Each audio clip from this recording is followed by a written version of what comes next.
안녕하세요. 미술로 아이들의 시선을 바꾸고 자아의 히어로를 깨우는 교사 정현진입니다. 오늘 저는 차이는 차별이 아닌 개성이다 라는 주제로 수업을 했던 히어로의 손 수업 이야기를 하려고 합니다. 정말 환상적인 무대죠. 유호진 마술사의 쇼입니다. 저도 몇 번이나 돌려봤었는데요. 우리는 이 마술쇼가 트릭인 걸 모두 알고 있습니다. 하지만 눈앞에 펼쳐지는 이 멋진 광경 앞에서 알고 있으면서도 우리는 신기하고 또 전율합니다. 속임수인 걸 알면서도 감동받는 것, 그것이 마술이라고 생각이 듭니다. 요즘 시대도 꼭 이런 것 같습니다. AI가 단 몇 초 만에 뚝딱 만들어내는 이런 시대, 꼭 마술 같은 시대인 것 같아요. 알고리즘인 걸 알면서도 훈련된 빅데이터의 결과물인 걸 알면서도 우리는 홀리는 것 같아요.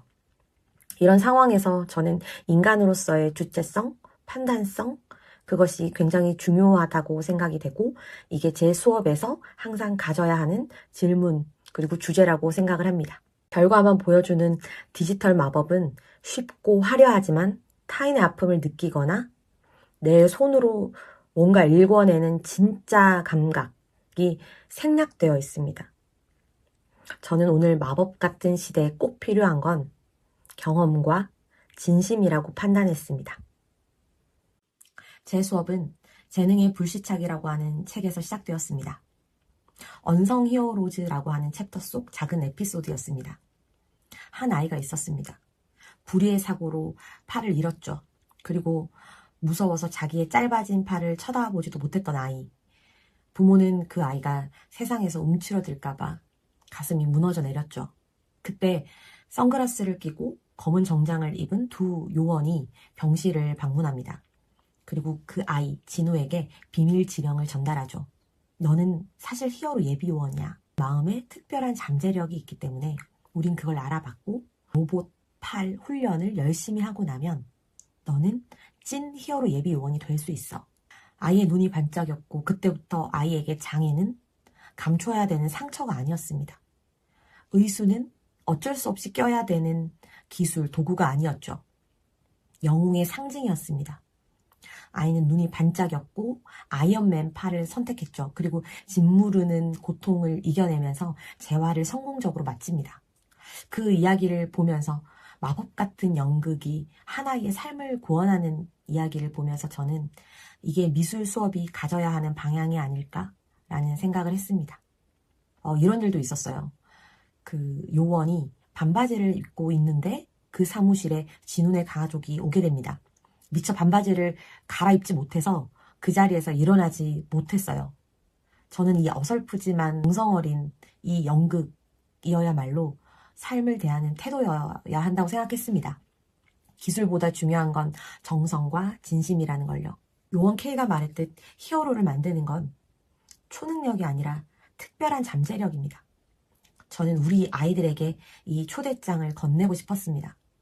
몸이 불편하건 마음이 아프건 환경이 어떻건 다른 건 다름일 뿐이라고요.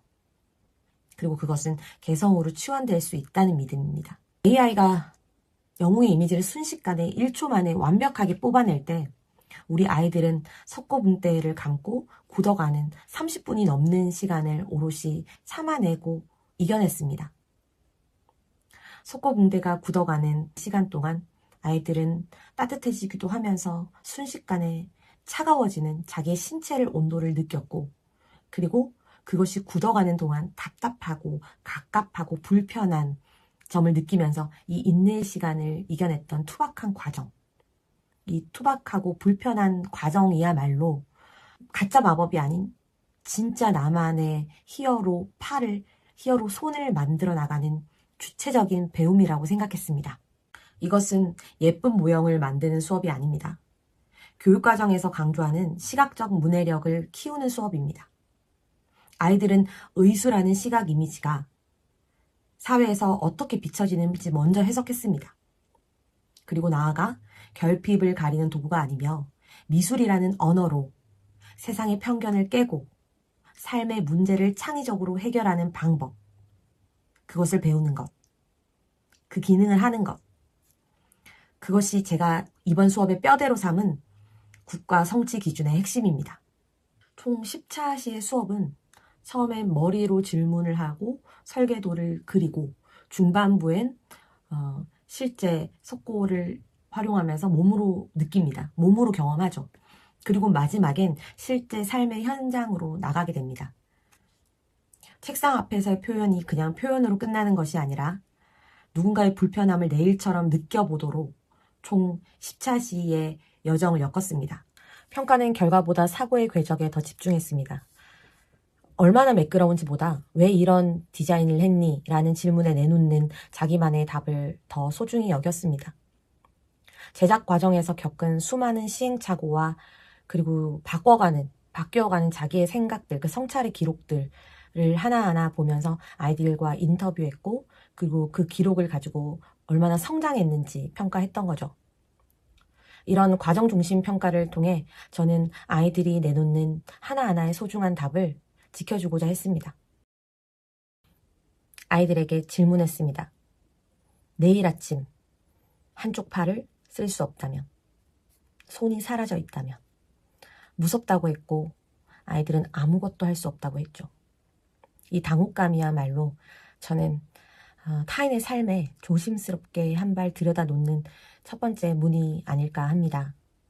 이어 저희는 재능의 불시착 책을 같이 읽었고 당연했던 일상이 낯설게 변하는 것을 보면서 미술의 필요성을 찾았습니다. 이야기 속 실제 모델 회사인 오픈바이오닉스 회사의 그 로봇 팔을 보면서 여기저기서 탄성이 들려왔었습니다. 엄청 멋있어요. 저도 한번 착용해보고 싶어요. 실제 저희가 로봇 팔 같은 거 보면 한번 착용해보고 싶잖아요. 그런 느낌이었던 것 같아요. 아이들이 원래는 그런 의수나 어떤 팔을 봤을 때 장애를 가지고 있다라고 생각을 하고 동정했던 시선이 감탄과 존중으로 바뀌었던 것 같아요. 저는 그렇게 느꼈습니다. 그리고 아이들이 재능의 불시착 속 진우가 느꼈던 그 설렘처럼 아이들도 온전히 같이 느꼈던 것 같아요. 의수는 살색이어야 되고 또는 의수는 실제 팔을 모방해야 된다라고 생각했던 그 편견이 깨지는 순간이었습니다. 아이들의 단어가 바뀌었습니다. 처음에 의수를 접했던 아이들은, 그 개념을 접했던 아이들은 불쌍하다라는 느낌을 먼저 내포된 단어들을 내뱉었다면 이 사례를 통해서 아이들은 나도 한번 차보고 싶다라는 위주의 말을 하기 시작했습니다. 디자인 하나가 사람을 대하는 태도를 송두리째 바꿀 수 있다는 거, 이게 제 수업 시간에 가장 중요했던 포인트였는데요. 그 부분이 변화되어 나오고 있었습니다. 그리고 이 변화는 우리 교실에서뿐만이 아니었습니다. 시선을 돌려보니 세상 밖에는 자신의 다름을 강력한 무기로 삼고 있는 영웅들이 가득했습니다. 의족을 패션 아이템으로 소화하는 모델 리릭 마리아는 의족은 내 몸의 일부이자 나아가 나를 설명하는 아주 멋진 상징이라고 표현했습니다. 저는 이 사례를 보면서 아이들이 확신하길 바랬습니다. 평균이라는 기준에 꾸역꾸역 맞춰 살 것이 아니라 나만의 다름으로 이 독특한 것이 나를 사실 가장 빛나게 해줄 수 있는 어떤 큰 힘이 된다는 것을요. 이 당당한 주인공들의 모습은 단단한 수업의 약속이 되었습니다. 우리는 누군가의 불편한 손을 고쳐주기 위한 도구를 만드는 것이 아니라 그 손에 담긴 정체성을 영웅으로 보여주는 디자인을 하기로 했습니다. 장애를 가졌건 마음이 아프건 사람마다 그 모든 다름은 개성으로 치환될 수 있다는 믿음을 가지고 아이들은 연필에서부터 시작해서 다양한 자기만의 표현 도구를 찾아 정체성을 설계해 나가기 시작했습니다. 2차 시에 아이들은 고민에 빠졌습니다. 사용자에게 정말 필요한 건 무엇일까에서부터 시작해서 이 사용자는 어떤 말을 하고 싶을까? 세상에 자신의 모습을 어떻게 비춰지게 하고 싶을까? 내면에 있는 어떤 에너지를 표현하고 싶을까? 그 보이지 않는 가치를 함께 연구하고 디자인하기 시작했습니다. 설계도에는 아이들의 꿈이 담겼습니다. 수영선수라는 꿈을 위해서 의수에 물갈퀴를 달고 수영을 위한 의수를 제작하기도 하고요. 또는 요리사가 꿈인 아이는 숟가락과 젓가락을 자기만의 스타일로 개성 있게 디자인한 친구도 있었습니다. 버스를 탈 때 버스 카드를 내장을 해서 쉽게 더 찍을 수 있게 만들기도 하고 또는 그것에 디자인 자체를 단청을 넣어서 우리나라의 정체성을 보여주는 것까지 넘어섰죠. 아이들은 무궁무진한 개성을, 그리고 꿈을, 희망을, 생활을, 삶을 이 속에 담았습니다. 아주 특별한 편지도 썼습니다. 바로 내 손에게 편지를 썼는데요. 지금까지 무심코 부려먹던 이 손에 대한 고마움을 담았던 시간이었습니다. 이건 자신 손에 대한 고마움이자 그리고 지금 현재 나 자신을 바라보는 성찰의 시간이었기도 했고요. 그리고 앞으로 아주 멋진 역할을 수행해 나갈 내 손에 대한 희망을 보여주면서 미래 내 모습에 대한 다짐이기도 했습니다. 4차시, 5차시쯤 아이들은 자기 손을 떼는 라이프 캐스팅 수업을 시작했습니다. 차가운 석고의 촉감과 축축 늘어지는 붕대의 질감을 하나하나 느끼면서 자기의 마디 굴곡을 객관적으로 바라보는 시간이었는데요. 제 규칙은 하나였습니다. 한 손만 쓸 것. 여기저기서 아우성이 터져 나왔죠. 힘들어 죽겠어요. 팔이 아파 죽겠어요. 손가락이 제대로 구부러지지 않아요. 붕대가 잡히질 않아요. 이것이 사실은 아이들에게 제가 디자인으로서 해결해야 되는 타인의 일상이자 타인에 대한 공감의 시작이라고 이야기를 했습니다. 아이들은 그렇게 다른 도구가 아니라 자기의 손을 써서 석고 붕대를 하나하나 펴주기도 하고 때로는 친구들이 자신을 도와주며 서로 협동하는 시간을 가지기도 했었습니다. 아이들이 석고가 조여오는 30분 동안 가만히 앉아서 그걸 바라보기도 했었고 구부러지는 자기의 손가락을 결국은 다시 제대로 펴 놓지를 못해 그대로 굳어가는 그 안타까운 상황도 보면서 사실은 이게 너희가 인간이라서 할 수 있는 과정이다. 그리고 너희들이 이런 투박한 디테일들이 모여서 하나밖에 없는 자기만의 훌륭한 개성 있는 팔이 완성된다고 이야기를 했죠. 실제 그 결과들입니다. 석고 작업이 신체적으로 어려웠던 친구는 클레이를 가지고 했습니다. 방식은 달랐지만 눈빛은 다 같았죠. 이 수업에 구경꾼은 없었습니다. 각자의 방식과 각자의 이야기를 담아서 자기만의 주제로 손을 만들었습니다. 한 손으로 어떻게 하질 못해서 쩔쩔맬 때 이미 다른 친구가 와서 도와주고 있었고요. 그 손의 도움을 보면서 이 협력을 하는 이 손이야말로 진짜의 히어로의 손이 아닐까 생각이 들기도 했었습니다. 마침내 석고틀을 벗겨낼 때는 미술실에서 탄성이 어마어마하게 나왔었습니다. 각자의 자기 손을 직접 마주하는 시간이었죠. 주름살 하나하나 다 보였었거든요. 그리고 하얀 석고 위에 자기만의 이야기를 담아서 클레이를 붙이기도 하고 색깔을 칠하기도 하고 모형을 만들기도 하고 자기가 생각했던 자기만의 이야기 그리고 자기 내면의 영웅을 보여줄 수 있는 누군가에게 영웅이 될 수 있는 발을 하나하나 만들어서 완성해 나갔습니다. 완성된 히어로의 손들은 교실을 가득 메웠습니다. 처음엔 낯설고 불편했던 다름이라는 개념이 어느새 서로 부러워하는 개성으로 바뀌었습니다. 결핍을 메우는 손이 아니라 잠재력을 시각화한 손이죠. 인터뷰를 할 때도 아이들은 더 잘하기 위한 도구, 수영을 더 잘하기 위한 도구, 요리를 잘하기 위한 도구로 말을 했었습니다. 어떻게 미술 언어라는 것이 인간의 자존감을 올려주는지 확인할 수 있었죠. 가장 기억에 남는 단어 중에 하나가 이 사람만의 손이에요 라고 얘기했던 순간이었습니다. 평균에 맞추는 손이 아니라 이 사람만의 고유성을 보여주는 손. 가장 인상 깊었던 인터뷰였습니다. 10차시 마무리 후 원하는 아이들과 함께 우리는 실제 삶의 현장인 급식실로 갔습니다. 그 순간 아이들은 얼굴에 약간의 긴장감도 진지함도 볼 수 있었는데요. 한 손으로 식판을 드는 그 묵직함부터 국물이 흐를까봐 조심조심 걷던 모습까지.